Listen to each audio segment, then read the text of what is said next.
لبيك اللهم لبيك لبيك لا شريك لك لبيك إن الحمد والنعمة لك والملك لا شريك. اچھا، جب ہم حدود حرم میں داخل ہوں گے، حدود حرم صرف مسجد حرام کو نہیں کہتے، بیت اللہ والی مسجد کو نہیں کہتے، مکہ کی ساری جو خطہ ہے مکہ کا وہ حدود حرم میں شامل ہے، بلکہ مکہ شہر سے باہر بھی کچھ علاقہ ہے جو حدود حرم میں شامل ہے. حدود حرم کا مطلب یہ ہے کہ جو ہی آپ حرم کی حدود میں داخل ہوئے تو آپ نہیں بھی حالت احرام میں تو تب بھی آپ پہ یعنی وہاں پتہ توڑنا، وہاں جانور مارنا، وہاں اس طرح کے کام کرنا منع ہو جاتے ہیں. ٹھیک ہے، تو حدود حرم کا ایک خاص خیال رکھنا ہے. جب آپ جدہ سے حدود حرم میں داخل ہونے لگیں گے وہاں ایک تفتیش ہوگی، چیک پوسٹ. چیک پوسٹ پہ آپ کی باس آپ کی وین کھڑی ہو جائے گی، ہر صورت کھڑی ہونی ہے. وہاں انہوں نے تفتیش کر کے، وہاں چیک پوسٹ کو کہتے ہیں تفتیش. لوگ کہیں گے تفتیش تفتیش، پریشان نہ ہو جانا، ایسا ہی آ گیا ہے، وہ تفتیش کہتے ہیں چیک پوسٹ کو. ٹھیک ہے، اور وہاں کی تفتیش ایسی نہیں ہوتی پاکستان جیسی. پاسپورٹ آپ ایک بات اور یاد رکھیں، جب آپ جدہ ایئرپورٹ پہ پہنچیں گے یا مدینہ ایئرپورٹ پہ تو آپ سے پاسپورٹ لے لیں گے، پریشان نہیں ہونا، دے دو، لڑائی نہ کرنا. ان کا اصول ہے، گمتے نہیں ہے.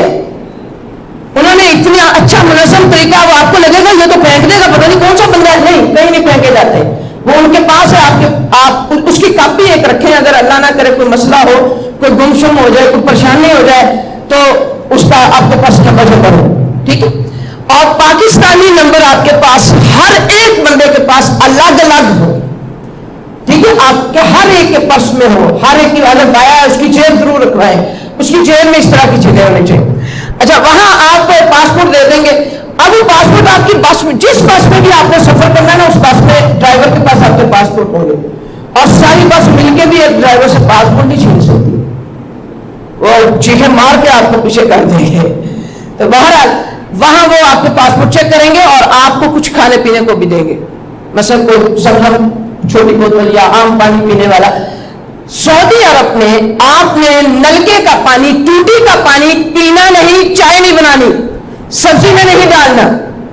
یہ یاد رکھیے گا، جدہ ہو، مکہ ہو، مدینہ ہو، ریاض ہو، کوئی بھی شہر ہو سوائے قصیم کے، آپ نے ٹوٹی یا نلکے کا پانی جو ہے آپ نے استعمال صرف خارجی استعمال کرنا ہے، نہانے کے لیے، طہارت کے لیے، کپڑے دھونے کے لیے. آپ نے پینا نہیں ہے، آپ نے چائے وغیرہ میں استعمال نہیں کرنا. چائے کے لیے وہاں کولر لگے ہوں گے جو پانی کے، اس میں سے لیں. جب آپ حرم جائیں گے وہاں سے آپ بوتل اپنی بھر کے لایا کریں اپنی ضرورت کے مطابق. اس کے علاوہ ہر حاجی کے لیے 2 لیٹر پانی سعودی حکومت ہر ہوٹل میں جتنے حاجی ہوتے ہیں اس کے حساب سے دیتی ہے. وہ کبھی پورے آتا ہے کبھی نہیں آتا، تو آپ اپنی بوتلیں بھی بھر کے لے آیا کریں. جب آپ ہوٹل میں پہنچیں گے تو آپ، کئی لوگ بڑے پرجوش ہوتے ہیں کہ ہم ہوٹل پہنچنے سے پہلے حرم میں پہنچیں. ایسا نہ کیجئے گا، بعد میں آپ پچھتائیں گے. ایک تو آپ تھکے ہوئے ہوں گے، کئی جگہوں پہ میڈم بتا رہی تھی قطاریں لگتی ہیں، وہ بالکل صحیح بتا رہی تھی. تو آپ کافی تک 5.5 گھنٹے کا، 7 گھنٹے کا جب مکے تک سفر ہوگا جو آپ 10 12 15 گھنٹوں میں کریں گے. تو تھکے ہوئے ہوں گے، تھکے ہوئے تو اچھی نماز بھی نہیں پڑھ سکتے. ٹھیک ہے، دوسری بات، آپ نے وہاں رہنا ہے، مانگنے نہیں جانا، تو آپ کا سامان ادھر ادھر ہو جائے گا. اگر آپ پہلے اتر گئے تو اپنے سامان کو اچھی طرح لیں، ریسیو کریں اور اچھے طریقے سے رکھیں. شور نہ ڈالیں، میرا بیگ کدھر گیا، میری یہ چیز کدھر گیا، وہی ہوتی ہے. اچھے طریقے سے ڈھونڈ لیں، شور کیے بغیر، تحمل کے ساتھ. آپ ہوٹل میں سامان رکھیں، اگر تھکے ہیں آرام کر لیں، 2 گھنٹے کر لیں، 4 گھنٹے کر لیں. اس کے بعد آپ وضو کریں اچھا سا اور مسجد حرام کی طرف جائیں.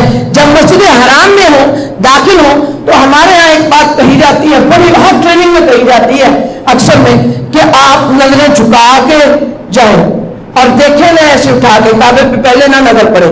جب آپ بالکل قریب پہنچے کعبے کے تو پھر یکدم نظر اٹھائیں، اور پہلی نظر جب کعبے پہ پڑے گی آپ جو مانگیں گے قبول ہوگا.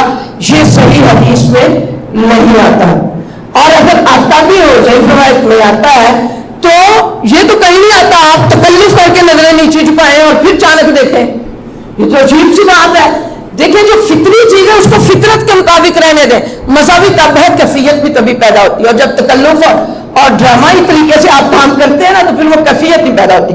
نمبر 2، کہا جاتا ہے ہم حج کرنے گئے تو ایک وہ اس سے چیزیں لینے گئے، بیڈ شیٹ، تو دکان میں بابا تھا، کہنے لگا بیٹا ایک بات یاد رکھنا، جب پہلی نماز پڑھے تو دعا یہ مانگنی کہ یا اللہ میری ہر دعا قبول ہو آئندہ کے بعد۔ میں نے کہا بابا جی آپ بڑی اچھی بات کہہ رہے ہیں، یہ کوئی بات ہے؟ یعنی ہم عورتیں تو ویسے ہی غصے میں پتہ نہیں کیا کیا قسم کی دعائیں کرتی ہیں، تو ہماری بددعائیں بھی قبول ہوتی ہیں، تو کبھی بھی یہ دعا نہیں کرنی یا اللہ ہماری اچھی دعائیں قبول فرمانا، ہمارے حق میں بھی دوسروں کے حق میں بھی۔ سب سے بڑی دعا یہ ہے یا اللہ مجھے معاف کر دے اور میرا خاتمہ بالایمان کرنا۔ جب اللہ معاف کر دے گا سب کچھ مل جائے گا، جب اللہ ایمان پہ خاتمہ کرے گا کوئی چیز ہماری باقی نہیں رہے گی کہ جس پہ ہم پچھتائیں۔ یہ دنیا کی ساری چیزیں، یہ رزق، یہ جو شہرت، یہ سب کچھ جو ہے یہی رہ جانا ہے، اس کے ساتھ نہیں جانا۔ جو ایمان پہ جس کا خاتمہ ہوگا سردار وہی ہوگا، اچھا بہترین شخص وہی ہوگا۔ خیر، جب آپ مسجد میں داخل ہو تو آپ نے یہ دعا پڑھنی ہے، ٹھیک ہے؟ بسم اللہ والصلاۃ والسلام والصلاۃ والسلام علی رسول اللہ بوجہ الکریم وسلطان العظیم اللہم افتح لی ابواب رحمت۔ اگر آپ کو پوری، ویسے تو آپ اچھی طرح پوری دعا یاد کریں، حدیث میں آتی ہے، اگر پوری نہ آئے تو آپ آخر سے اللہم افتح لی ابواب، یا اللہ یہ مسجد کا دروازہ جو میرے پہ کھلا نا، مسجد حرام کا، یا اللہ اسی طرح میرے اوپر رحمت کے دروازے کھول دے۔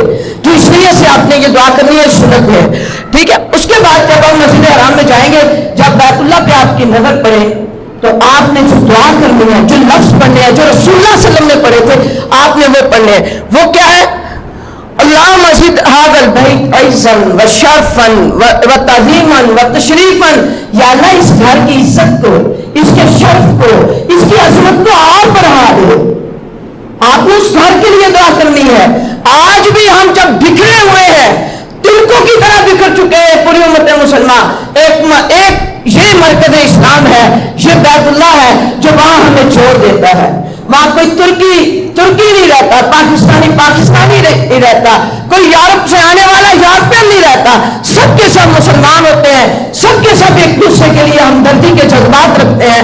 تو یہ دعا پڑھیں اس گھر کے لیے، اللہ کے گھر کے لیے کہ یا اللہ اس گھر کی عزت، عظمت اور شرف میں اضافہ کر، وہ تکریما و محابتا، اس کے روب میں، وہ برا و من شرفہ و کرمہ، صرف اس گھر کی نہیں، جو شخص اس گھر کو عزت دے، جو شخص اس گھر کے شرف بخشے، جو اس کی تعظیم کرے اس کو بھی عزت دے۔ تو آپ عزت دے رہے ہیں تو آپ کو بھی اللہ اس کے بدلے میں عزت دے گا، ٹھیک ہے؟ تو یہ دعا سب نے یاد کرنی ہے، اور آپ نے جب بھی بیت اللہ دیکھیں، پہلی دفعہ نہیں، جب بھی دیکھیں آپ نے یہ دعا کرنی ہے انشاءاللہ العزیز۔ لبیک اللہم لبیک، لبيك اللهم لبيك لبیک لا شریک لک لبیک، لبيك لا شريك لك لبيك